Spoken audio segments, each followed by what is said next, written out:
Hello বন্ধুরা, আমি এখন আছি নওগাঁ জেলার নলিয়া গ্রামে। এই ফার্মটার নাম হচ্ছে আধুনিক ফার্ম।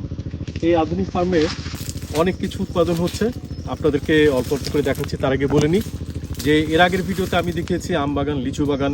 আজ এসছি আমরা পেয়ারা বাগান এবং ড্রাগন ফলের বাগান। তো পেয়ারাগুলো শেষের দিকে, যদিও থকে থকে অনেক পেয়ারা ধরে আছে, কিন্তু এখন ওদের উৎপাদন তেমন নেই। এগুলো বেসিক্যালি থাই পেয়ারা। এগুলো তো অনেক বড় হয় পেয়ারাগুলো। ভাই একটু আসবেন। ভাই আপনার নাম? আমার নাম রুবেল। রুবেল ভাই হচ্ছে এই পুরো প্রজেক্টের স্বত্বাধিকারী। রুবেল ভাই, আপনার এই বাগান সম্পর্কে আমাদের একটু বলেন।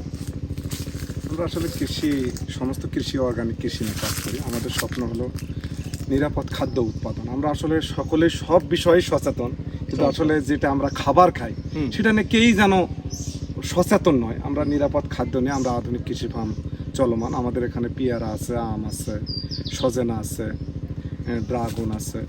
আমাদের মূল প্রোডাক্ট হলো পেঁপে, মাছ আছে।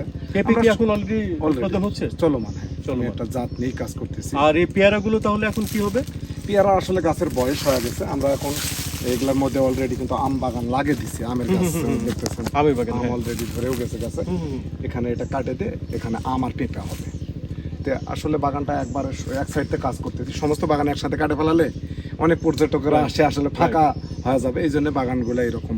তাহলে আমাদের একটু ড্রাগন বাগানটা একটু ঘুরে দেখেন। হ্যাঁ হ্যাঁ, আসছে। রুবেল ভাই, এখানে তো একটা মনে হচ্ছে যে ইয়ে পাকছে।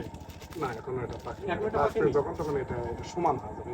ও আচ্ছা আচ্ছা, বড় এগুলো তাহলে পলিথিন দেওয়া কেন? এটা তো পাখি যেন নষ্ট না। আর এখানে কি একই কালারের ড্রাগন ফল নাকি কয়েকটা কালার? একই কালার আছে, একই কালার। এগুলো এখনো মিস। আর যখন এটা পেকে যাবে তখন এটা পড়ে যাবে? এটা পড়ে যাবে এরকম, এটা শুকিয়ে যাবে। ও আচ্ছা আচ্ছা। সাধারণত একটা ড্রাগন ফল কতদিনে পাকে, খাওয়ার উপযোগী হয়? ফুল থেকে ফল আসা পর্যন্ত মোটামুটি 45 দিন সময়।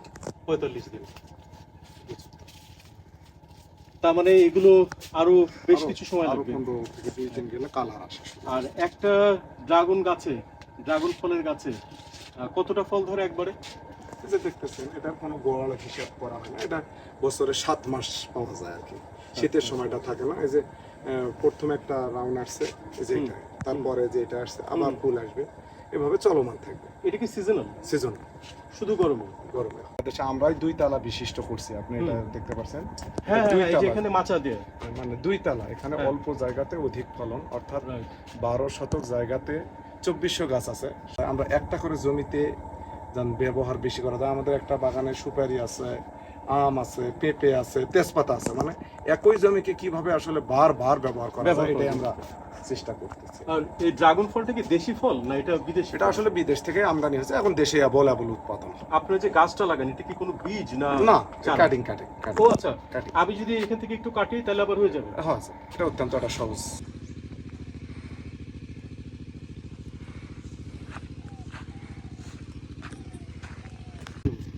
আমরা এখন আছি রুবেল ভাইয়ের সজনা গাছের ফার্মে। এটা হচ্ছে সজনা গাছ, এবং এই সজনা গাছের একটা বৈশিষ্ট্য হলো এটা 12 মাস হয়। 12 মাসে তো এখন, তাই না? এটা আর কতদিন পরে ইয়ে হবে, সজনা ধরবে? অলরেডি এদিকে এই সাইডে ও অলরেডি আসছে না? ফুল অলরেডি চলে আসছে। অলরেডি ফুল চলে আসছে। হয়তো ফলের অপেক্ষা। গাছের বয়স কেবল 3 মাস, আর হয়তো 2-3 মাস লাগবে আর কি। আপনি নিজে এটা তত্ত্বাবধান করেন? আমার নিজের দায়িত্ব, সবসময় আমি নিজে হাতে কাজ করি। এবং আমরা খুব দেখেন, হ্যাঁ হ্যাঁ, খুব পরিচ্ছন্ন পরিচ্ছন্ন। কৃষিটাকে আসলে আদর করতে হবে। কৃষিটাকে না অবশ্যই, এটা তো বোঝা যায়, কারণ এই গাছটার বয়স কি দেখে মনে হচ্ছে 3 মাসে অলরেডি ফুল চলে হ্যাঁ আসছে। হ্যাঁ হ্যাঁ, আর হয়তো কারণ এখানে যে দাঁড়ায় আছে, এখানে তো দাঁড়ায় একটা আমারই অবস্থা খারাপ হয়ে গেছে।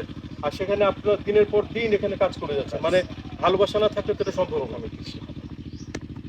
থ্যাংক ইউ রুবেল ভাই, আপনি অনেক সময় দিলেন, খুব সুন্দর করে আপনার ফার্মটা দেখালেন। আবারও দেখা হবে ইনশাল্লাহ, আসবো। খুব ভালো লাগলো।